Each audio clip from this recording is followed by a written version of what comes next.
that's why we're doing this exhibition. Very cool. What will the difference be? I mean, there's a lot of museums out there. You mentioned innovation. That sticks out to me. Are you going to highlight that innovation? How will this be different than some of the other museums, motorsports museums maybe? Well, that's a great question. We've benchmarked all of the motorsports museums in the United States and actually around the world for some. And our idea is to be complementary, not to compete. We look at the other museums as far as a family of museums telling the American story. But our differentiation is we're telling the story of all American racing. NASCAR, Indy cars, sprint cars, land speed record, NHRA, go-karting, karting, you name it, sports car racing, it's all going to be included. But the idea is not, again, just about the cars, but it's the people, it's the events, it's the technology and the industries behind it. And for us, the differentiation, it focuses on the collection of the experiences. So again, paradigm-changing cars, they're championship cars, bringing them to life. Our experience too, where people learn the best, is really creating experience where you get them in their heart. So if you create an emotional experience about what it is in American racing, about innovation and winning, and that spirit that comes through it, we think they'll learn better. So our differentiation is not just a Hall of Fame, not just representing cars and racing, but really focusing on that innovation, the American experience, and bringing it to life through American racing. That's very cool. How many cars total do you think you'll have when you're done? Well, we've taken the opinion that we're going to look at probably 22 cars that are going to be part of the permanent display that will rotate in and out. But then the idea is it's not just about the past, it's about today. Our audiences are school, teachers, and the students themselves, one section, youth and family, but the other section is the motorsport industry. So we want to have the latest race cars that are out there running right now. Want to have a Nationwide in here, you know, the Mustang, want to have that in. Want to have a couple of things from sports car racing, what's currently going on in Le Mans. If F1 comes back in the United States, want to have a representation of that too. So once we want it to be fresh and relevant. Between going out and collecting the cars and then what you have to do to the facility itself, how much do you estimate this is going to cost? I'm nosy, sorry. No, that's a great question. It's going to cost $15 million. And right behind us is 22,000 square feet of indoor exhibition space where we're going to tell the story. Right next to us outside is another 25,000 square feet that we're telling the story outside too, because we want to be able to operate these cars. We just had our Lotus 38-1, the 1965 Indy winner that Jimmy Clark drove, and really it's the first rear engine car that won. It was paradigm changing for Indy forever. That just here at Goodwood, with Jackie Stewart drove it. We want to keep that live because we just conserve it. It had not driven since 1965, never turned on. Think about that going outside and our visitors be able to hear that rev up. Or the Kurt Kiekaffer car, the Chrysler 300B, thinking about listening to that engine rev up. And then we're going to be driving some of these through Greenfield Village. Maybe not the Indy car, because just putting that in first gear, you go up to 100 miles an hour. But certainly the Chrysler 300B. That's awesome. Well, I got $5 million in my pocket. Does anyone else have? We need another 10. Before anybody goes, we have envelopes for you. All right. Well, we are very excited. When do you think this will open? Well, right now we're in the fundraising campaign, so to get $15 million of pledges is our goal. Okay. So we think in the next couple of years, the next year and a half, maybe we'll achieve that, and then it's 18 months after that point that we open up.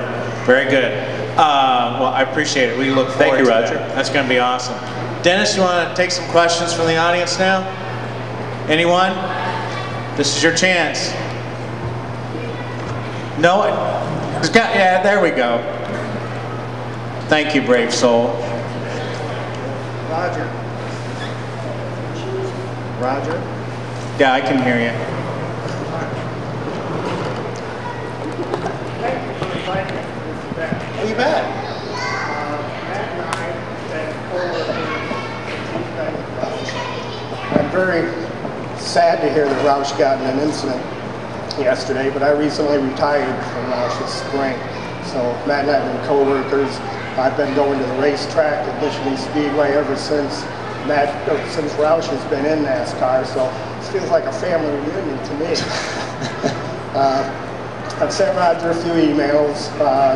Does it ask the president or ask? Yeah. Have I answered them appropriately? Yes, you have. Very good. Yes, you have. But turn 3 restrooms still need a little bit more. I don't recall that being in your email, but we'll talk later. Right. But Matt, this question is for you. You talked a little bit about your son and you must be very, very proud of him. My question is, your parents, what role did they play in your upbringing and into your racing career?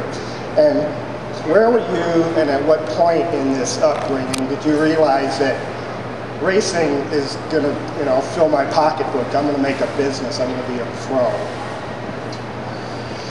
Well,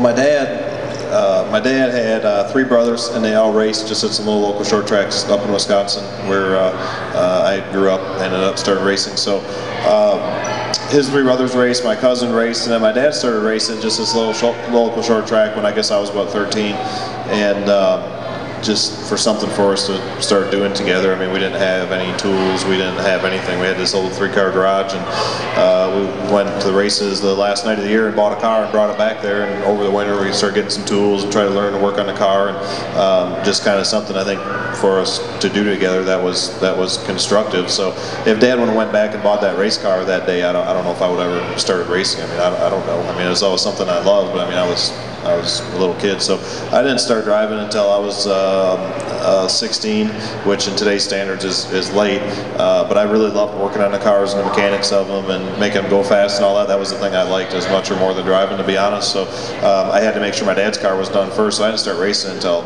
you know, June of that year or something like that, because I had to have all his stuff done, and then he went and bought me an older car that I had to work on and get it running and start racing. So we raced together actually for about a year and a half, maybe a little less than that, maybe about a year, and then he hung it up and quit and started racing with me. So so my parents were a big influence. I mean, without going to the track, you know, with my dad, probably like most kids, probably went to started racing. Any other questions? Yes. The voice of the Jackson 24. Thank you. There's been a lot of talk, you were talking about it also, about how it used to be when I started working with NASCAR many years ago. You win on Sunday, you go out and bought on Monday. Now NASCAR has changed things around a little bit simply because the cars are starting to look alike. Are they coming back to the point, listening to the manufacturers saying, hey, we'd like to see a Chevy that people were screaming for their Chevy, their Ford, their Dodge. And is it coming back to that? Are they starting to communicate with you people? Absolutely. I mean, otherwise it wouldn't be the nationwide Mustang and the Challenger. So NASCAR recognizes the fans' interest in seeing that the cars that you watch racing are like the cars you see on the road.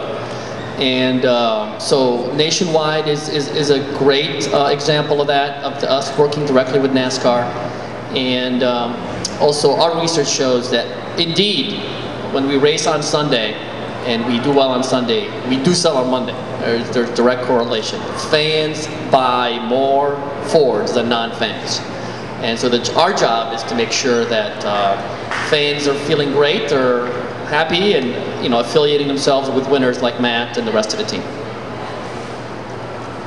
I gotta tell a quick story, Bob, and as for Jamie too.